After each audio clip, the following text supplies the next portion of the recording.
Hello friends, welcome back to our YouTube channel. Friends, ಇವತ್ತಿನ ಈ ವಿಡಿಯೋದಲ್ಲಿ ನಾನು EPF ಅಲ್ಲಿ ಹಲವಾರು ಅಕೌಂಟ್ಸ್ ಇದ್ದರೆ ಅದನ್ನು ಯಾವ ಥರ ಮರ್ಜ್ ಮಾಡೋದು ಅನ್ನೋದನ್ನು ಈ ವಿಡಿಯೋದಲ್ಲಿ ಮಾಹಿತಿ ಕೊಡ್ತಾ ಇದ್ದೀನಿ. ಹೌದು ಸ್ನೇಹಿತರೆ, ಒಂದು ಎಂಪ್ಲಾಯಿ ಹಲವಾರು ಕಂಪ್ನಿಯಲ್ಲಿ ವರ್ಕ್ ಮಾಡ್ತಾ ಇರ್ತಾರೆ, ಹಲವಾರು ಅಕೌಂಟ್ಸ್ ಇರ್ತವೆ. ಅದನ್ನು ನಾವು ಯಾವ ಥರ ಮರ್ಜ್ ಮಾಡಿ ಒಂದೇ ಅಕೌಂಟಿಗೆ ಅಮೌಂಟನ್ನು ಟ್ರಾನ್ಸ್ಫರ್ ಮಾಡಿ ಮತ್ತು ಕ್ಲೇಮಿಗೆ ಅಪ್ಲೈ ಮಾಡ್ಬೋದು ಅನ್ನೋದನ್ನು ಈ ವಿಡಿಯೋದಲ್ಲಿ ಮಾಹಿತಿ ಕೊಡ್ತಾ ಇದ್ದೀನಿ. ಎಲ್ಲಕ್ಕಿಂತ ಮೊದಲು ನಾವು EPFindia.gov.in ವೆಬ್ಸೈಟನ್ನು ಓಪನ್ ಮಾಡಿಕೊಳ್ಳಬೇಕು. ಈ ಅಫಿಷಿಯಲ್ ವೆಬ್ಸೈಟನ್ನು ಓಪನ್ ಆದ ಬಳಿಕ ನೋಡಿ, ಇಲ್ಲಿ ನಿಮಗೆ ಸರ್ವಿಸಸ್ ಅಂತ ಒಂದು ಆಪ್ಷನ್ ಕಾಣಿಸುತ್ತೆ. ನೋಡಿ, ಇಲ್ಲಿ EPFO ನೀವು ವೆಬ್ಸೈಟನ್ನು ಓಪನ್ ಮಾಡಿ.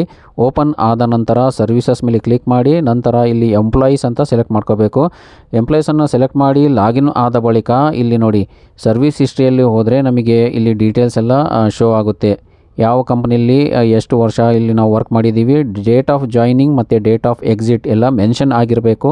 ನೋಡಿ, ಒಂದೇ UN ನಂಬರ್ ಅಂಡರಲ್ಲಿ ಇಲ್ಲಿ 3-4 ಕಂಪ್ನಿಯಲ್ಲಿ ವರ್ಕ್ ಮಾಡಿರ್ತಾರೆ. ಇಲ್ಲಿ ಡೇಟ್ ಆಫ್ ಜಾಯ್ನಿಂಗ್ ಮತ್ತು ಡೇಟ್ ಆಫ್ ಎಕ್ಸಿಟ್ ಕಡ್ಡಾಯವಾಗಿ ಹಾಕಿರಬೇಕು. ಆವಾಗ ಮಾತ್ರ ನಾವು ಒಂದು ಅಕೌಂಟಿನಿಂದ ಪ್ರೆಸೆಂಟ್ ಅಕೌಂಟಿಗೆ ನಾವು ಅಮೌಂಟನ್ನು ಟ್ರಾನ್ಸ್ಫರ್ ಮಾಡಿಕೊಳ್ಳಬಹುದು, ಮರ್ಜ್ ಮಾಡಬಹುದು. ಎಲ್ಲ ಕಂಪ್ನಿ ಅಂಡರಲ್ಲಿ ನೋಡಿ, ಇಲ್ಲಿ ಡೇಟ್ ಆಫ್ ಎಕ್ಸಿಟ್ ಹಾಕಿದ್ದಾರೆ.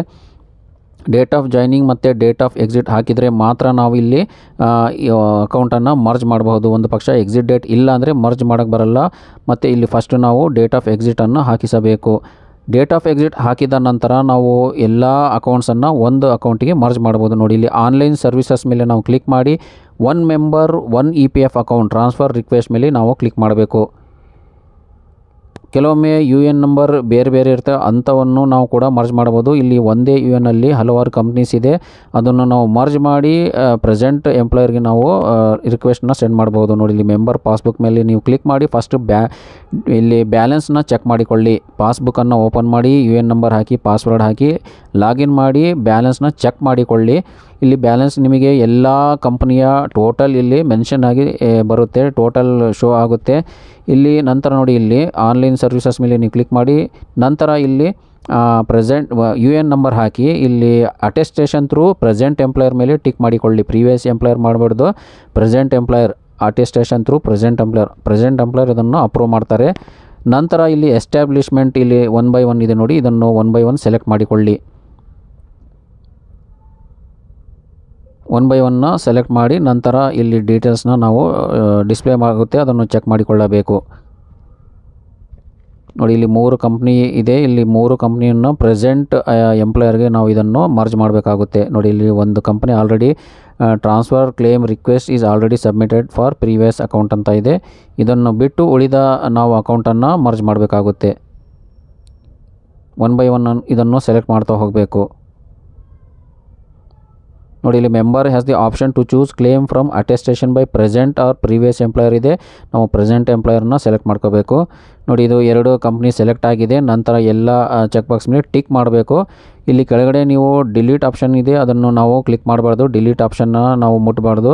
ಕೆಳಗಡೆ ನೀವು ಸ್ಕ್ರೋಲ್ ಡೌನ್ ಮಾಡಿ. ನೋಡಿ, transfer claim request is already submitted for previous account. ಒಂದು ಕಂಪ್ನಿಗೆ ಆಲ್ರೆಡಿ ಹೋಗಿದೆ ಇದು. ಈಗ ಯಾವುದು ಕಂಪ್ನಿ ಇಲ್ಲಿ ಮರ್ಜ್ ಆಗಿಲ್ಲ ಅದನ್ನು ಮಾತ್ರ ಇಲ್ಲಿ ಸೆಲೆಕ್ಟ್ ಮಾಡಬೇಕು. ನೋಡಿ, ಇಲ್ಲಿ ಗೆಟ್ ಡೀಟೇಲ್ಸ್ ಮೇಲೆ ಕ್ಲಿಕ್ ಮಾಡಿದರೆ ಇಲ್ಲಿ ಶೋ ಆಗುತ್ತೆ. ನಂತರ ಇಲ್ಲಿ ಕೆಳಗಡೆ ನಾವು ಸ್ಕ್ರೋಲ್ ಡೌನ್ ಮಾಡಬೇಕು. ಸ್ಕ್ರೋಲ್ ಮಾಡಿದರೆ ಇಲ್ಲಿ ನಿಮಗೆ ಡೀಟೇಲ್ಸ್ ಎಲ್ಲ ಕಾಣಿಸುತ್ತೆ. ನೋಡಿ, ಯಾವ ಕಂಪ್ನಿ ನಾವು ಮರ್ಜ್ ಮಾಡಬೇಕು ಇದು ಡಿಸ್ಪ್ಲೇ ಆಗುತ್ತೆ. ಇಲ್ಲಿ ಚೆಕ್ ಬಾಕ್ಸ್ ಮೇಲೆ ಟಿಕ್ ಮಾಡಬೇಕು. ಟಿಕ್ ಮಾಡಿದ ನಂತರ ಗೆಟ್ OTP ಮೇಲೆ ನಾವು ಕ್ಲಿಕ್ ಮಾಡಬೇಕು. ಆಧಾರ್ ಕಾರ್ಡಿನಲ್ಲಿರುವ ಮೊಬೈಲಿಗೆ OTP ಹೋಗುತ್ತೆ. OTP ಹಾಕಿ ಇಲ್ಲಿ ಸಬ್ಮಿಟ್ ಮೇಲೆ ನಾವು ಕ್ಲಿಕ್ ಮಾಡಬೇಕು.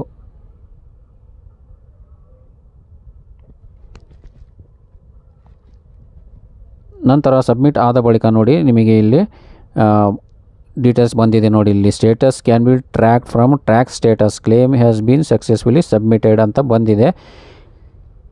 ನಂತರ ಒಂದು ವಾರ ಅಥವಾ 2 ವಾರದಲ್ಲಿ ಇದು ಟ್ರಾನ್ಸ್ಫರ್ ಆಗುತ್ತೆ. ಈ ರೀತಿಯಾಗಿ ನಾವು ಬೇರೆ ಬೇರೆ ಅಕೌಂಟ್ನ ಒಂದು ಅಕೌಂಟಿಗೆ ಮರ್ಜ್ ಮಾಡ್ಬೋದು. ಸ್ನೇಹಿತರೆ, ಈ ವಿಡಿಯೋ ನಿಮಗೆ ಇಷ್ಟ ಆಗಿದರೆ ಇದನ್ನು ಲೈಕ್ ಮಾಡಿ, ಶೇರ್ ಮಾಡಿ ಮತ್ತು ಆನ್ಲೈನ್ ಹೆಲ್ಪ್ ಇನ್ ಕನ್ನಡ ಚಾನಲನ್ನು ಸಬ್ಸ್ಕ್ರೈಬ್ ಮಾಡಿಕೊಳ್ಳಿ. ಧನ್ಯವಾದಗಳು.